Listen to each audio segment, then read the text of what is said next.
Dave, we gotta get out there, has just been hell. We're not really making super fast progress. Hopefully Dad doesn't drop dead.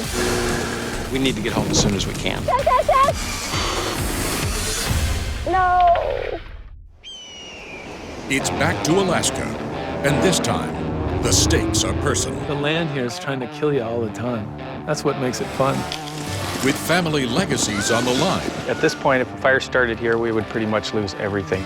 3 teams risk it all to carve out their homes in some of the most unforgiving wilderness on the planet. In remote Alaska, brutal forces can crush man and machine. But with sheer determination and guts, these men lead their teams on a mission. I love my job, I love my job. This is Building Alaska. This is home, and the only way I'm going to leave here is in a pine box.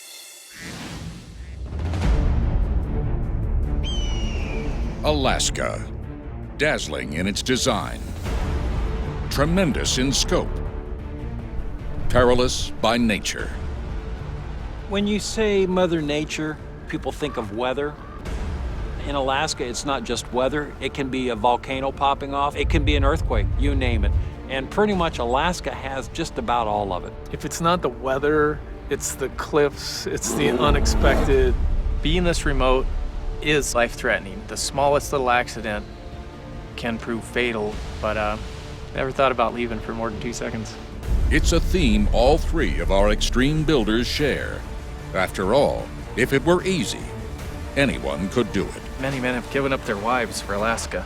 It's many a man's mistress, but it will kill you. Our first builder, Adam Shapett, may not be a native Alaskan, but his family's roots go back to the early 70s. I was born in Colorado Springs, and my parents gathered their kids up, wandered up here, and never went back. Adam lives about 12 miles from the town of McCarthy, 232 miles east of Anchorage. Population around 40. My family's been living out here for 35 years now. My parents still live out here, and we've been pretty low-key, been builders the whole time. Adam's dream is to build a trapper-style cabin like the frontiersmen that came before him. But his will have a wide 8x20 covered porch and a loft for extra guests. I had this piece of property that I bought from a friend probably 15 years ago, and kept saying, oh, I'm gonna put something on it, and never really put it together, so. 15 years later, with a wife and 3 girls, all under the age of 7, Adam's current home is feeling a bit cramped, and extra space has become Adam's greatest motivator. This is it, huh? It's gonna be a guest cabin. Family members have always said, oh, I'm gonna come to Alaska and visit, and short of giving up my bed and letting them in my house, which I've done. You need a place for them to be comfortable. This will work out nice the way it's all fallen into place. Now, if the weather would just cooperate. The weather was not very good earlier on, and we actually got several days of rain, and I was worried that we wouldn't have any snow, and then miraculously it dropped to 20 below and snowed about 4 inches, and everything's good now. That's good news, since all of Adam's plans require using snow machines to get to and from the build site. This far out, there are no roads. So it doesn't work that way every year. It could have gone the other way. 260 miles northwest, crossing the largest collection of peaks over 14,000 feet, is the home of our next extreme builder.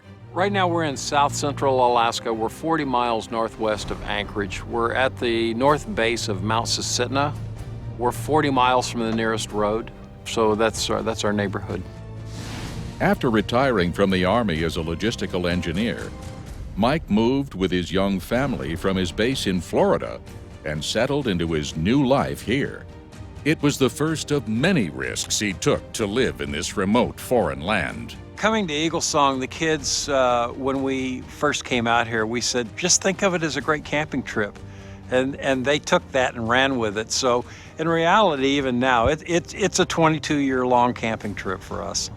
Mike and wife Paula determined it was a great place to open up a hunting and fishing lodge. For 15 years, that's what we did until the salmon runs diminished and we just couldn't make a living at it anymore.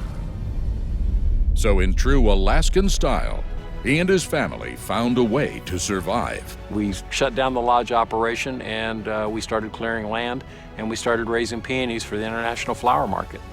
Yep, that's right.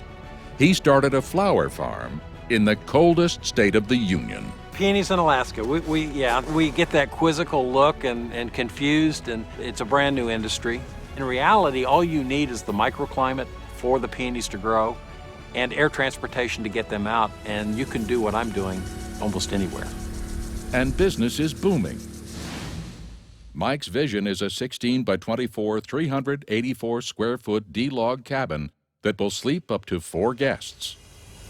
We're building a cabin to replace an existing cabin, a much larger, more efficient cabin. We need this to accommodate our expanding agritourism and to accommodate our farm workers. Our business is expanding rapidly, and we need to keep up with it. 500 miles southeast takes you from one of the driest parts of Alaska to one of the wettest. It rains a lot in southeast Alaska, so it's a rainforest. We're in a rainforest right now. Hans Moser and Dave Bartlett have been building houses in Juneau going on 20 years. But the location of their next build is not only remote, it's complicated. This cabin is being built as a favor to Steve Box. Steve and Molly and his 2 kids and his dog. Yeah. This is not a typical client-builder relationship. Dave and Hans are contractors. I'm a fisherman. The 3 men will need to navigate a 20-year friendship because while Steve designed the cabin and intends to help build it, Dave and Hans are the only professional builders and are doing this job for free. We're helping Steve out because it's saving him some money on a build. It definitely complicated our summer schedule quite a bit. We're under the gun. We were under the gun like 3 weeks ago. We have 2 buildings that need to get watertight by fall. Even though that fall is 6 months away, I think about fall every single day. Steve's dream is an 832 square foot beachside retreat for him and his family. The main cabin will be 20 by 28 feet, with a large loft to accommodate extra guests. The wraparound wooden deck will feature a 6 by 12 foot bump out, perfect for whale watching. The biggest challenge for us is getting it done in our current work schedule. That's my biggest challenge. If we fall behind schedule, we're going to be in a lot of trouble. Dave and Hans have every reason to be concerned because this cabin's location and design makes it their biggest challenge to date. We're on Shelter Island. We're like about 10 miles from Juneau, Alaska. Everything that comes out here, in fact, everything that comes to Juneau, period, comes by boat or plane. You can't just run to the hardware store and show up with some of the stuff you forgot. So it's kind of critical that everything gets here. So it has to get here, and it will get here. But Alaska is experiencing its most severe weather patterns in over 2 decades. And only time and Mother Nature will tell if all or any of these builds will hit their extreme deadlines. Whoa, it is slick. We should have 14 to 16 feet of snow on the ground, and we don't have a foot. This sucks. The weather sucks. If the skiff goes down, we might have a half an hour, even with the life jacket on.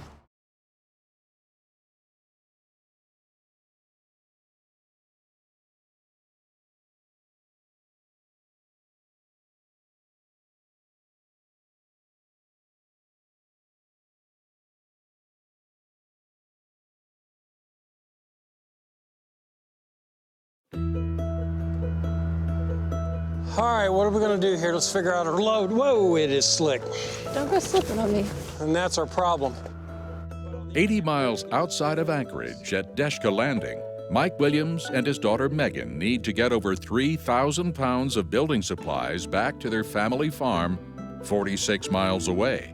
You can only get to Eagle Song in the wintertime. You can come overland. You can come by snow machine, dog team, airplane, ski plane. The logistics of hauling stuff in the wintertime is just part of our life. Everything that you see here that's big, any of the farm equipment that we have will not fit on any plane that can land here. So it's going to come in on a snow machine. Megan, we need the The bucket of straps? Yep. I grew up, on top of my family. It's not Dad didn't go to work and then come home at the end of the evening. I was homeschooled, so we all know each other very well. Now they work side by side. Megan is the general manager of distribution for the family peony business. Okay, you ready? We're hanging on the straps. Over 20 years living in the bush, what we learned early on is you're dealing on nature's terms. When you fight nature, you rarely win. This winter, nature's thrown Mike a curve. We've got one of the lowest recorded snowfall years in history in Alaska going on right now. We should have 14 to 16 feet of snow on the ground right here, right now, and we don't have a foot. That is a very difficult thing for us to deal with. I kind of laugh at the fact, you have on the East Coast, you have all of this cold and snow, and that's being complained about. Well, that's our cold and snow. We want it back. But right now, the forecast calls for warming temperatures, and that means a thawing and icy trail. Normally I'd be fine, but getting up off the river, I think you're gonna have a traction issue.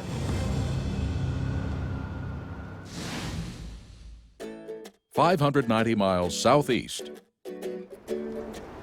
World-class fishing and breathtaking scenery is why more than 33,000 people call Juneau home, making it Alaska's third largest city.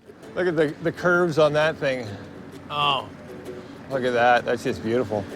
Though not Alaskan natives, Dave and Hans answered the call of the Alaskan wild at an early age. When I was a kid, that's all I wanted to be, was like an Alaska hunting guide or something like that. That was my total goal in life, someplace wilder than where I was living at the time.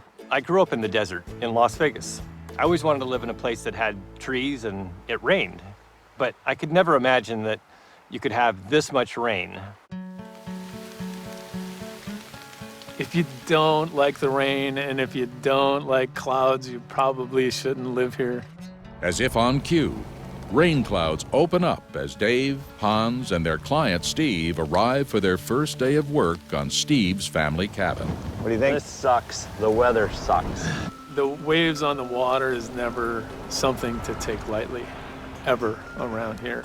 People die here all the time. I mean, doing just regular stuff. We got to figure out what to do as far as getting the material out, and I don't really feel comfortable doing it in the skiff today. It's blowing 30. It doesn't look good.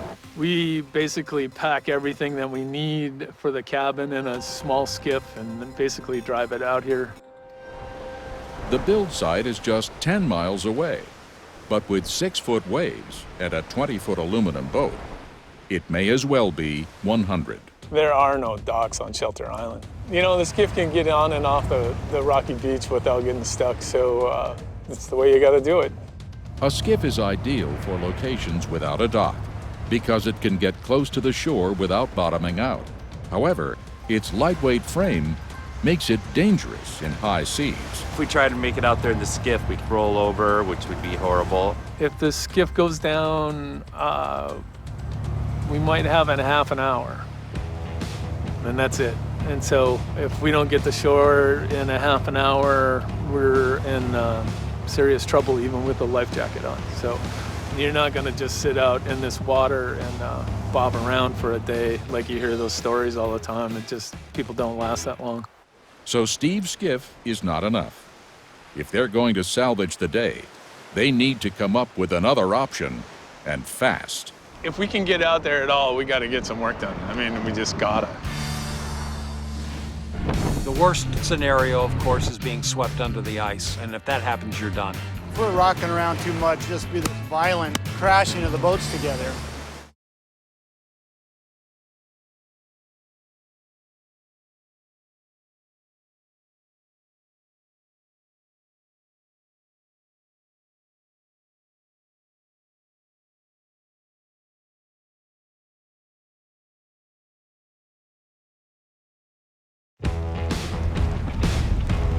Back at the Juneau dock, with the skiff no longer an option to get them to their build site, Steve makes an emergency call to a fellow fisherman for help. We'll put the lumber off the trailer onto Peter's boat and tow our skiff out there.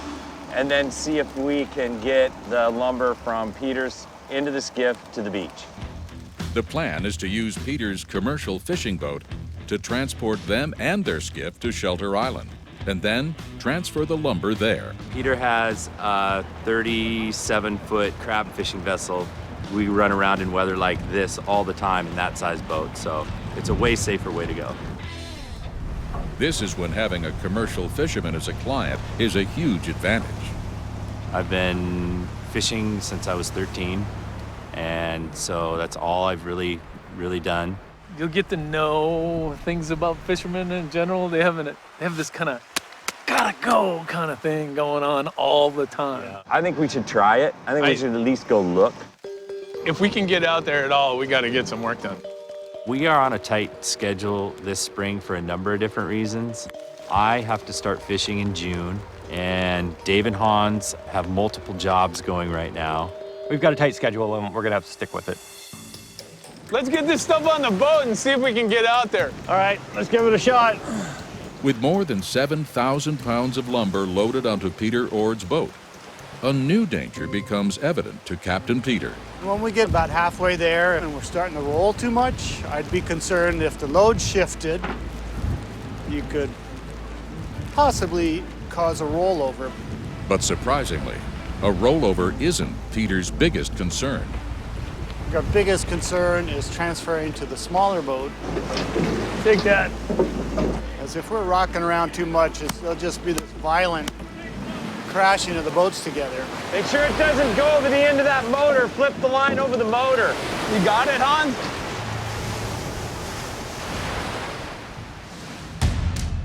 "590 miles northwest, 75 miles north of Anchorage, Mike Williams and his daughter Megan are all systems go for their trek across Alaska's frozen highway. That's how we're gonna do it. We're gonna try and freight about 3,000 pounds worth of building materials into the farm. It's a fairly cold day. It's gonna warm up to about 0 when we hit the Yentna River, but the wind chill's still gonna be about 15 below. There's the natural dangers of, if the river isn't safe in certain areas, we're gonna have to check it out. The mechanics of the machines, things can break, especially in cold weather like this. Metal becomes very brittle. Something always happens. It's never an uneventful trip. There's always some story to each trip. And it wouldn't be an adventure if something didn't happen. They'll travel a total of 46 miles through forests and on the frozen rivers of the Susitna and Yentna, hauling supplies to their family farm. There are no roads. We've got about 20 sheets of sheathing that's for the roof. We've got insulation. This stuff weighs a ton when it's all together. We've got 1,500 pounds of cement, but we've already decided we're gonna drop about 300 pounds of that. I just don't think we can carry it based on the icy conditions. We don't have the snow, it's all ice. All right, what I want you to do is try and push on the back of the sled just to get me rolling, okay? All right, you ready?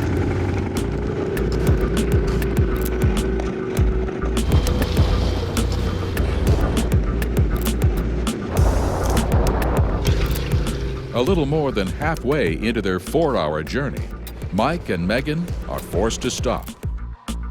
We have to take a look at this ice, Megan. Yeah, I never liked this spot. It's not always safe. Warmer temperatures means the river is not frozen solid. This is probably our worst spot, and it's starting to collapse. And we can't get past this if it goes out. The ultimate danger, of course, is breaking through the ice and going into water, and if that happens, you're done. The hairy beast with knobbies on it. Stubborn. 100 years and it doesn't want to give up. Go behind the scenes and see what it's really like to build Alaska at DIYnetwork.com/buildingalaska.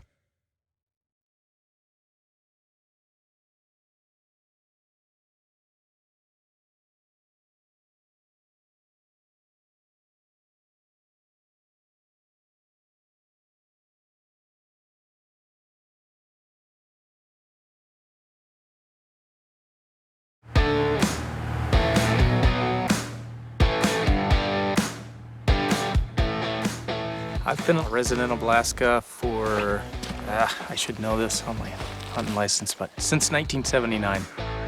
Hunting guide and extreme builder Adam Chappett spent his childhood in south central Alaska, 12 miles east of McCarthy, exploring the Wrangell Mountains with his brothers. Wrangell Mountains are known for their beauty, I think partially because the mountains are just right in your face and very rugged, and there's also the big glaciers. Today, Adam is deep in the mountains he loves, but this time, it's work that's calling him. What we're doing today is we've got 2 fatties up there on the ridge, and we're gonna try and fell them safely. All right, that's the one. Oh yeah. Fatties are rare native spruce that grow to nearly twice their average size. You know the one I'm talking about? I think so. And while that's great for lumber, it makes them dangerous to fell and transport. Get them skidded down this hill that I have never hauled a tree down yet, so it's gonna be a little bit of an adventure. My brother Jason and my brother Martin are working with me today, and yeah. We never like to smash our snow machine. Jason's the older one, and Martin's the baby. Adam and his brothers will fell over 100 trees to build his dream, a 20 by 20 foot full scribe trapper-style log cabin. Well, I'm hoping that this here tree is in good enough shape on the inside, not too cracked or twisted up, that I can get some floor joists out of it. We'll work our way down it till we see how much we can haul. That's the main key. They'll get shorter and shorter if we start crashing down the hill. It's a hairy beast! Yeah, with knobbies on it. Watch this doesn't come loose and bonk you on the head. All right, so it's soft in the middle. A little bit of hard rot there. Try another one over here. While the prized spruce clearly has rot, other sections could be fine. But the compromised tree now makes the job all that more dangerous. It's gonna have less control over which way the tree goes because the strength of the tree it's been compromised already. We'll leave a big one and hope it doesn't land in the bushes. But at this point, it could corkscrew. We'll hope for the best. As soon as we've got the saw in about a quarter of the way, then we'll start putting these wedges in to keep it from having any tip back.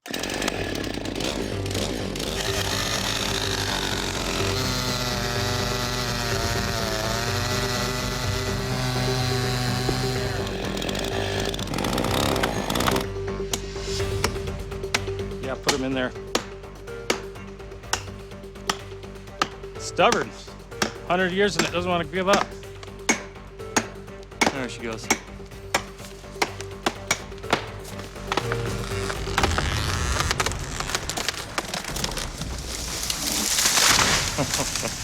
Perfect. 355 miles southeast back in Juneau. And 2 miles into their journey, Dave and Hans are battling the seas in hopes of reaching their build site on Shelter Island. The water's really dangerous here, and it needs to be respected. In fact, Alaska has the highest drowning rate in the country, with 300 deaths between 2007 and 2012. Most of that kind of stuff kind of happens innocently, you know, like it's a great day and we went too far and now we got to come back, or somebody makes the decision to come back when they shouldn't come back. So I got a report from somebody who went by South Shelter about an hour and a half ago, and it's like 6 foot. Really? Yeah. 6 foot off the south of the shelter? Yeah. Well, I don't know if we can unload this plywood in 6 foot anyway. No way, there's no way. Wave heights in Alaska can fluctuate between 1 foot and 11 feet high in any given hour. If we went out on 4-foot seas and it turned into 6 foot, we'd probably be okay. But if we went out in 6-foot waves and it turned into 8 foot, we may not be okay. There's some good swell coming now, though. They are rolling across Yeah. there. Looks like the wind's not hitting it, but the swells are coming. Yeah. I guess we'll just keep motoring out. This is the head basher bonker lifter thing. This is probably our worst spot. Once you're under the ice, your chances of survival are very slim.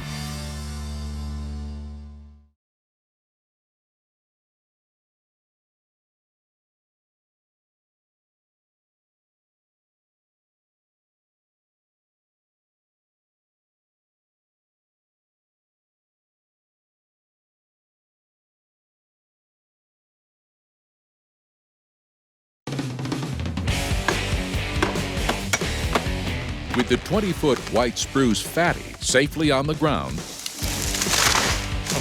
Adam Chappett and his brothers can finally check it for rot. This log it's got a lot of good in it. It might take a little bit more to get rid of this color, this discoloration. That'll be cut off in a slab. Adam is hoping to get at least half of the required 16 total floor joists from this one tree. Pure gold, that's what that is. Oh, this is where you wish you had a bunch of minions. I got a couple minions. I've been working with Adam my whole life. I'm the low guy on the totem pole. I lift heavy stuff and do what he says, and I like it. It's fun. I don't lift as heavy things as Martin does. Oh. I'm not quite as smart as Adam is, so. The middleman on the totem pole. Holy mackerel, that's a knobby old son of a gun. Cutting the tree down to size is the only way to get it down the quarter-mile of ice and snow. We're just gonna measure this log out now to length. I'm gonna go 12 foot, so I can get 10-foot boards out of it. You can go grab the lifter hoister stuff. This is the head basher bonker lifter thing. It's just a method that we came up with so that a single person can load a log, regardless how big it is. This one's pretty sweet because it's got the free spool. And as long as it doesn't hit you in the head, you do all right. The chain hoist can handle up to 1,000 pounds, and hopefully, so can Adam's snowmobiles. Now that the tree's on the ground, and the only other problematic area is the conditions of the hill. Just slick icy patches and then windy trees. If you can't make a corner, you have to widen it out. Being smashed by the log is never good. Financial loss and you're perhaps even a leg or something would be a bummer. To help ensure that he and his team make it safely to the bottom of the hill, Adam has spent years perfecting his own custom high-performance sled. I haven't seen anybody else design something quite like this. I guess it's unique. We've built 2 different models, and they work really good. They're about the width of a snow machine. We made the pattern up, and then you just carve them out with a chainsaw. You keep improvising and improving as time goes on until eventually you come up with a pretty good system. They're one of my favorite toys, I must say. Now it's time to see if Adam's favorite toy can play in the big leagues. Of course it'll work. Of course it'll work. I guarantee you this log will reach the bottom of the hill. Hauling a 12-foot tree down a 30-degree slope, supporting more weight than Adam and his custom sled weigh together. Okay, I'll just see if it'll move.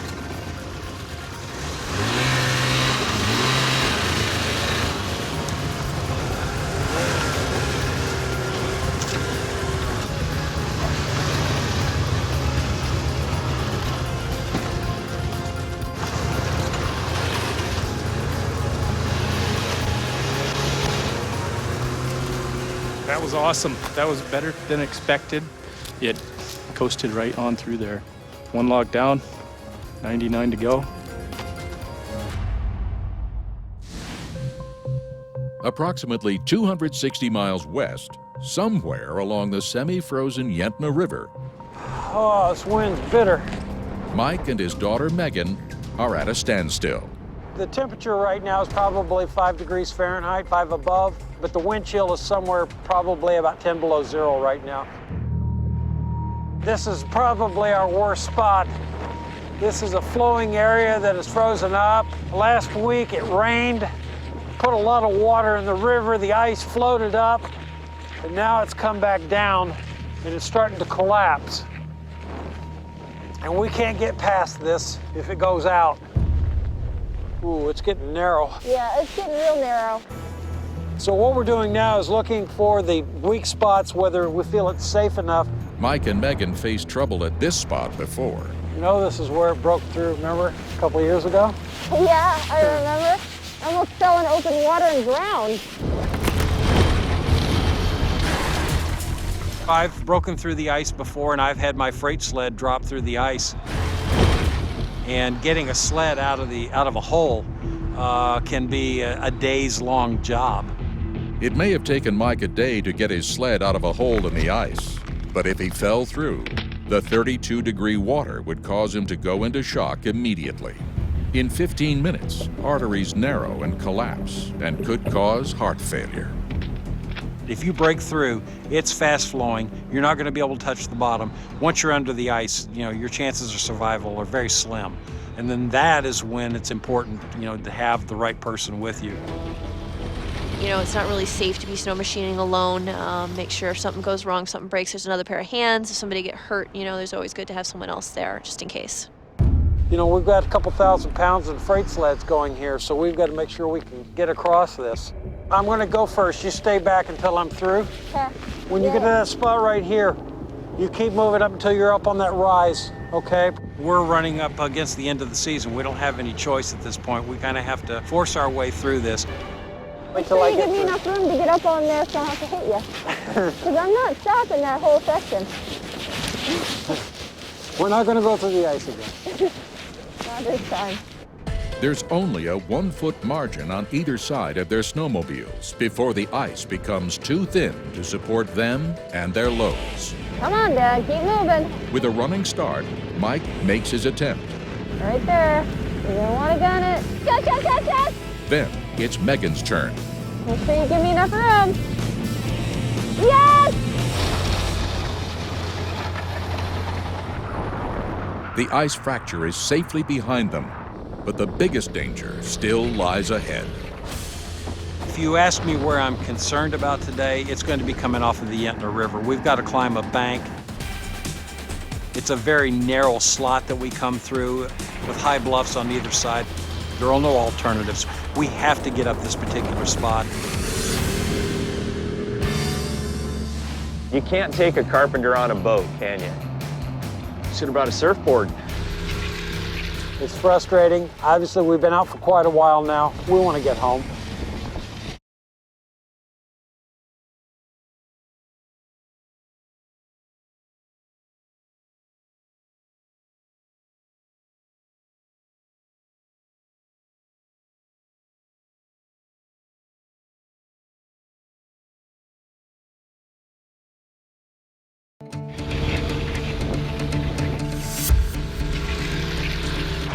"26 miles into their epic journey home, Mike and Megan still face another 20 miles of treacherous terrain.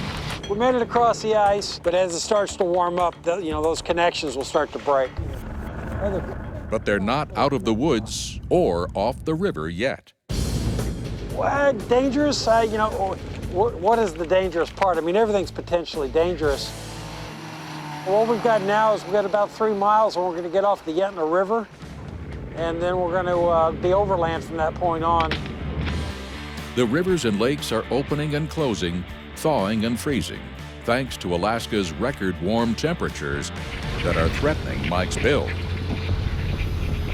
Without this river, it would be extremely difficult. It's hard enough as it is, but I need this river, a wide open river, to haul these heavy loads.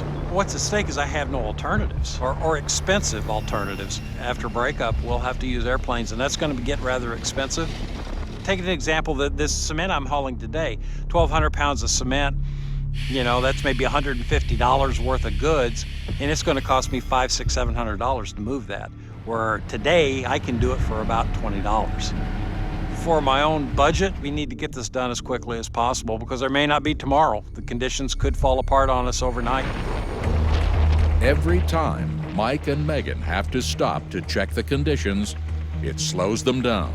It's frustrating. Obviously, we've been out for quite a while now. We want to get home. I'm guessing from the field that it's not much above about 5 degrees above. And just 30 minutes later, it's just a nasty spot, period. Right now, we've got a high bank that we have to negotiate. It's been glaciating. Our trail is narrow, it takes a hard turn, and so we've got to build momentum, glide across that glaciated area, and then pick it up, continuing on uphill.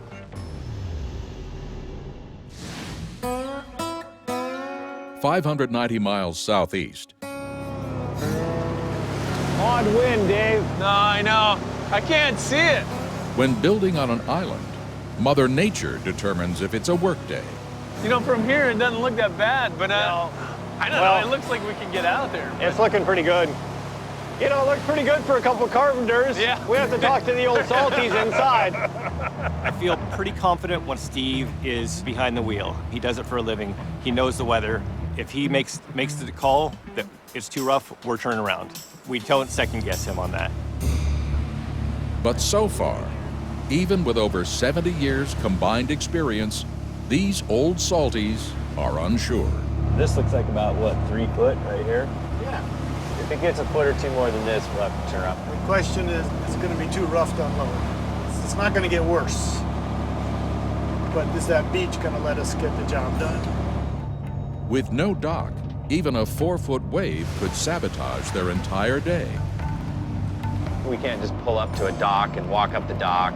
It has to, everything has to be transferred from the big boat into the skiff, and the skiff can get to the beach. But transferring from here to the skiff, if it's rocky out there, the boats crash together and we won't be able to do it. But the violent seas aren't a concern to everyone. I used to deckhand for Peter back in the day, and I got no worries about what Peter's doing up there. So, you know, it's a little run time. It's a good time for me to take a little nap. You can't take a carpenter on a boat, can you? We were late enough to start getting out. You know, the weather controls that, of course, and we had trouble at the dock, and now it's going to be noon before we even get to the beach. It'd be ridiculous to go back. Should have brought a surfboard.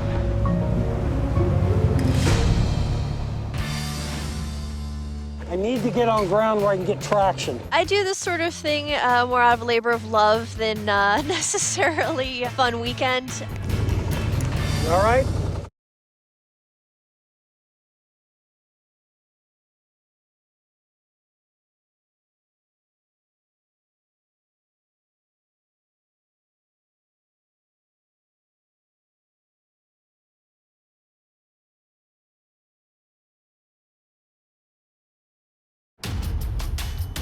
Back on the frozen highway of the Yentna River, Mike and Megan are still 20 miles from their home.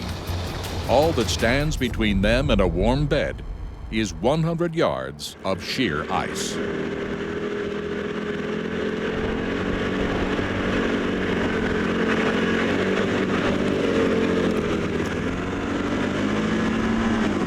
Damn it!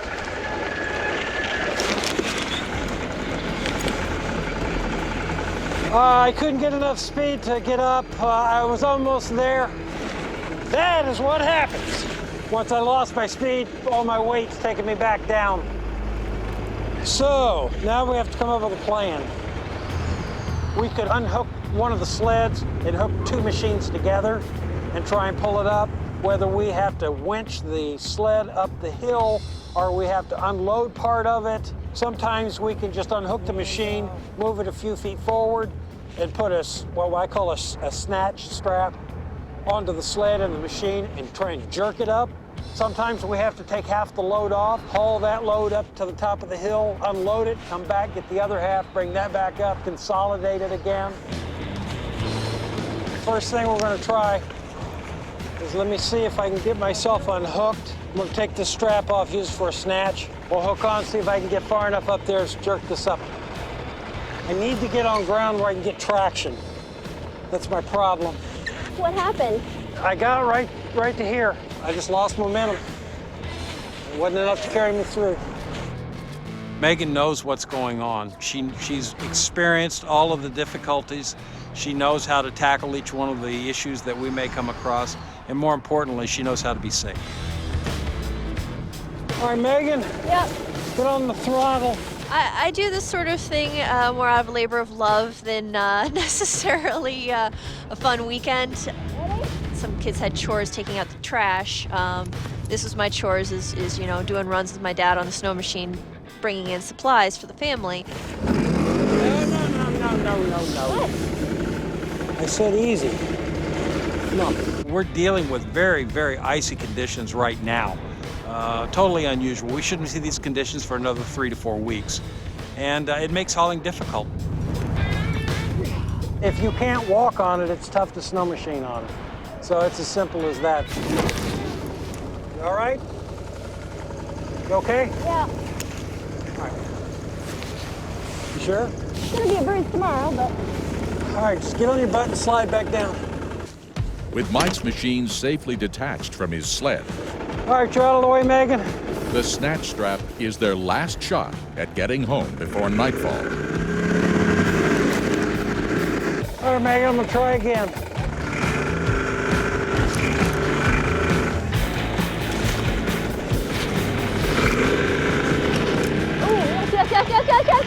Yes!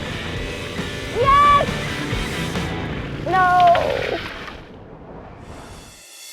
This season on Building Alaska, You guys ready? Isn't this great? Let's go build some stuff. Access here will be difficult. My motivation is my mortality. To some folks, what we do might look crazy. 1 step forward, 2 steps back. Today we've had a little sunshine, and now we're in the middle of a snow squall. Damn it! This is a bad situation right now. It could break loose, Watch out! maybe even kill somebody. There is no help. You could die before you get to town. I just like to think I'm gonna get a break every once in a while.